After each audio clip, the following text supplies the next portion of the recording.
And let's move into the Thursday, the Ryanair chase, another race that we thought we could potentially cut up with the withdrawal of Allaho, but Shishkin showed at Ascot that he was very much back to some form of his best, and he's 8-11 here to win this.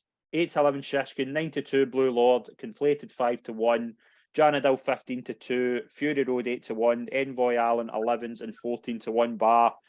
Callum, I tend to think if Shishkin's at the form he was at Ascot, he'll just win.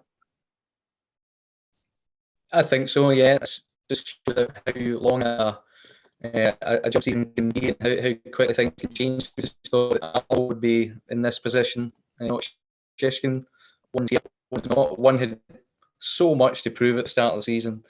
And, Shishkin's the one that's made it and Alaho's the one that's not. So, yeah, it's just a shame that both of them are clashing because that would be quite spectacle, both of them at the peak. Yeah, Shishkin, I think a basic replication of Ascot chase win will do here. I don't really rate that much in behind. I think you could run into a low 160s to place here, and the one I'm bizarrely coming round to each way is Envo Allen. He does have bits and pieces of 4-round down Royal. He was still in chase where he looked a kind of main threat, coming 2-3 out down the hill. He just kind of petered out a little bit. I think that heavy ground day is probably against him. He likes it kind of good soft. He does have pockets of form that would put him in the place picture, and he has back class here that a lot of these don't. So I think Shishkin's one that will win. He'll stick into multis, but just in case he does bounce, maybe Envoy Allen each way might be of slight interest.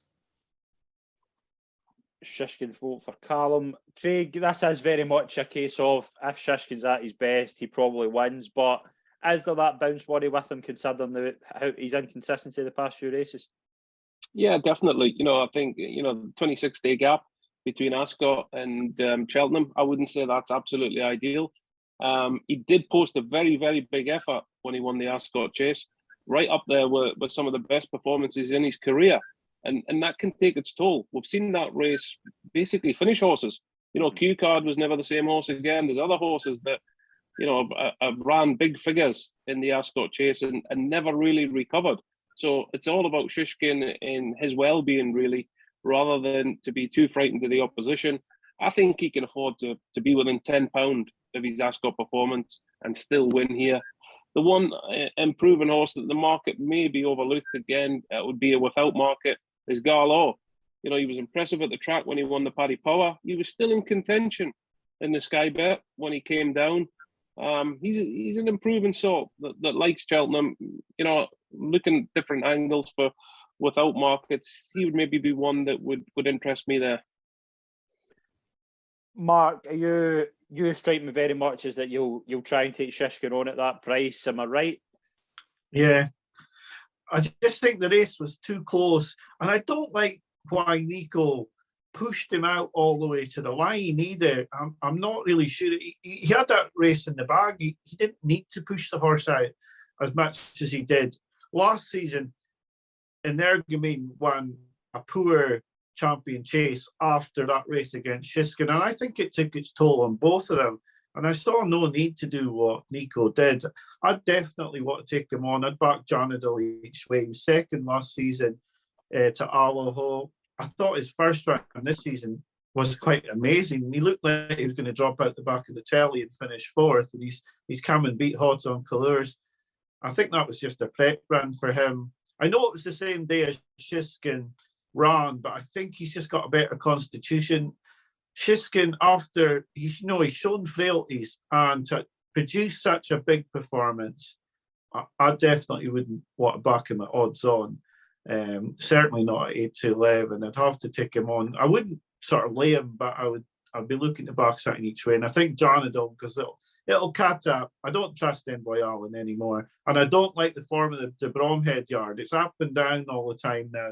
So I'd definitely just be sticking with Janadil each way. I think at 15-2, it's a decent bet. I can't see him out of 3.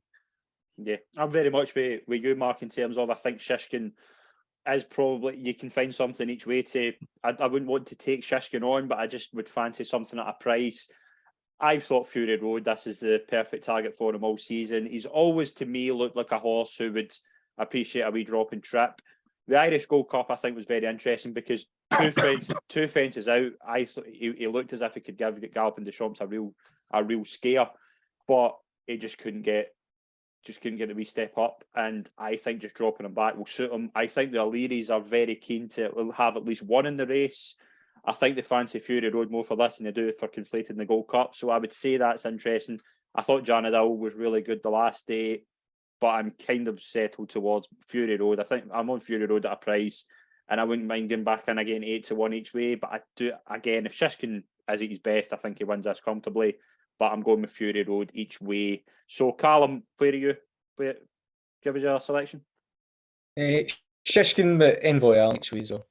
Brilliant. Craig? I think Shishkin will win. Gallo without the favourite. Gallo. And Mark? Well, Jonadal each way or without the favourite.